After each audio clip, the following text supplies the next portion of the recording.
Bonjour à tous! Cette démonstration est la partie 2 de la série sur le classement optimisé par l'automatisation de la création des dossiers. Si ce n'est pas déjà fait, je vous invite à regarder la première partie qui est sur notre page Facebook, notre page LinkedIn, notre chaîne YouTube ainsi que notre site Internet. Donc, vous avez pu voir dans la première partie que nous pouvons créer de façon massive des dossiers à partir d'une liste Excel et ce, dans le but de remplacer vos classeurs et de faire cette tâche de classement de façon digitale. Une question légitime est qu'est-ce qui arrive si dans ma fiche suspendue dans mon classeur, j'ai des séparateurs pour trier mes papiers selon des thématiques X, Y, Z?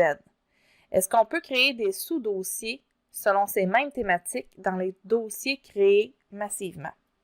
Bien, la réponse à ça, c'est oui. Et c'est ce que je vais vous démontrer dans cet exemple. Nous avons donc une liste d'employés que nous voulons créer le dossier d'emploi selon la nomenclature matricule, prénom, nom. Les sous-dossiers qui sont à créer sont les suivants: dossier général, dossier médical et dossier disciplinaire. Pourquoi est-ce que les sous-dossiers sont pratiques? Pour pas que tous les documents se mélangent, pour donner une sécurité différente à chaque fichier, etc. Attention, il y a par contre des restrictions quand on crée des dossiers de façon massive, et c'est d'éviter l'usage d'accents. On favorise donc l'utilisation de majuscules. On m'a demandé suite à la première démonstration de la série, mais d'où provient la liste? Dans cet exemple, c'est une liste de noms fictifs, mais dans votre entreprise, ça pourrait provenir de votre système comptable ou de votre système de paye, bref, l'endroit où vous pouvez faire des extractions Excel de vos données.